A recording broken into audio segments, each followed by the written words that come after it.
आप सभी को प्रणाम। सामूहिक स्वाध्याय का समय हो गया है। सभी शांतचित्त होकर बैठें, दोनों हाथ गोद में, नेत्र बंद, गायत्री महामंत्र साथ साथ स्वस्वर दोहराएं। ओम भूर्भुवः स्वः तत्सवितुर्वरेण्यं भर्गो देवस्य धीमहि धियो यो नः प्रचोदयात्। हमारा युग निर्माण सत्संकल्प। समझदारी, ईमानदारी, जिम्मेदारी और बहादुरी को जीवन का एक अविच्छिन्न अंग मानेंगे। परम पूज्य गुरुदेव वंदनीय माता जी की सूक्ष्म उपस्थिति में आज का स्वाध्याय।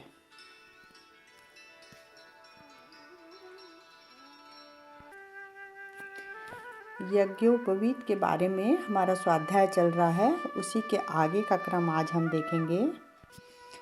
पर आज तो वैसा नहीं है। हमारे मनों की कुटिलता इतनी बढ़ी हुई है कि आध्यात्मिक साधना करने वाले भी बार बार पथभ्रष्ट हो जाते हैं। तब ऐसी आशा रखना कहाँ तक उचित है कि अपने आप ही सब कुछ ठीक हो जाएगा। यज्ञोपवीत धारण करना इसलिए आवश्यक है कि उससे एक प्रेरणा नियमित रूप से मिलती है। जिनके जिम्मे संसार के बड़े बड़े कार्य हैं, जिनका जीवन व्यवस्थित है, वे सवेरे ही अपना कार्यक्रम बनाकर मेज के सामने लटका लेते हैं और उस तख्ती पर बार बार निगाह डालकर अपने कार्यक्रम को यथोचित बनाते रहते हैं।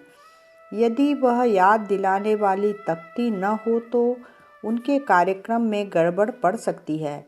यद्यपि उस तख्ती का स्वतः कोई बड़ा मूल्य नहीं है, पर उसके आधार पर काम करने वाले का अमूल्य समय व्यवस्थित रहता है।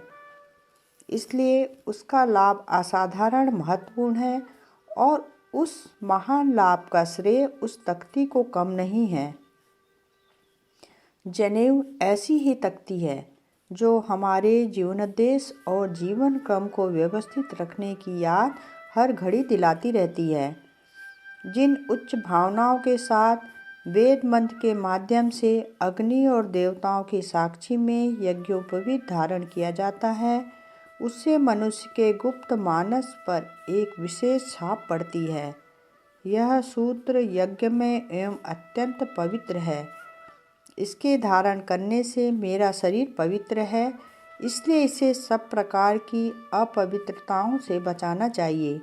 शारीरिक और मानसिक गंदगियों से इस दैवी पवित्रता की रक्षा की जानी चाहिए। यह भावना उस व्यक्ति के मन में उठनी ही चाहिए जो जनेऊ धारण करता है। जहाँ इस प्रकार की सात्विक आकांक्षा होगी, वहाँ दैवी शक्तियाँ उसके संकल्प को पूर्ण करने में सहायक होंगी, उसे प्रेरणा और साहस देंगी। जहाँ वह फिसलेगा उसे रोकेंगी और यदि गिरेगा भी तो उसे फिर उठाएंगी। इस प्रकार यज्ञ की प्रतिमा, यज्ञोपवीत धारण करने वाला जब यह समझता रहेगा कि मैंने अपने कंधे और छाती पर यज्ञ भगवान को सुसज्जित कर रखा है, तो निश्चित रूप से वह यज्ञ में जीवन व्यतीत करने की आकांक्षा करेगा।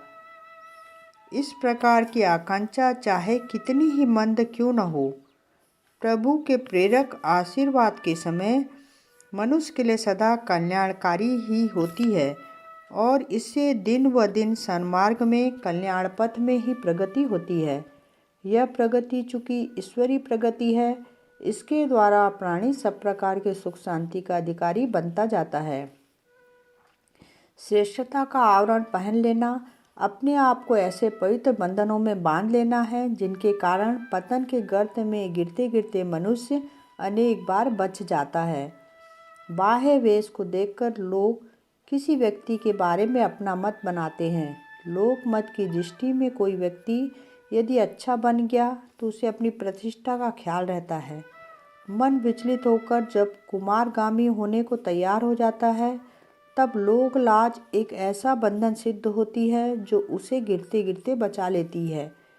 जिस व्यक्ति ने ब्राह्मण या साधु का वेश बना रखा है, तिलक, जनेऊ, माला, कमंडल आदि धारण कर रखे हैं, वह सबके सामने निर्भीकतापूर्वक मद्य मांस का सेवन, जुआ, चोरी, व्यभिचार आदि कुकर्म करने में समर्थ न हो सकेगा।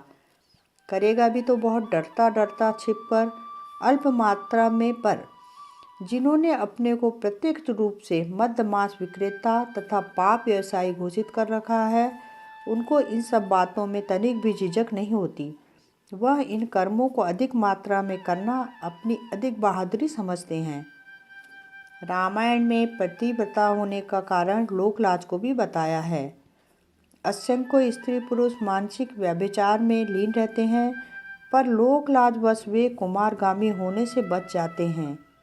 यज्ञोपवीत श्रेष्ठता का, द्विजत्व का, आदर्शवादी होने का प्रतीक है। वह एक साइन बोर्ड है जो घोषित करता है कि इस जनेऊ पहनने वाले ने कर्तव्य में, धर्म में जीवन बिताने की प्रतिज्ञा ली हुई है।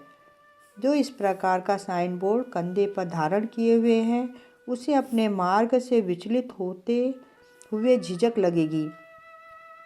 सोचेगा दुनिया मुझको क्या कहेगी।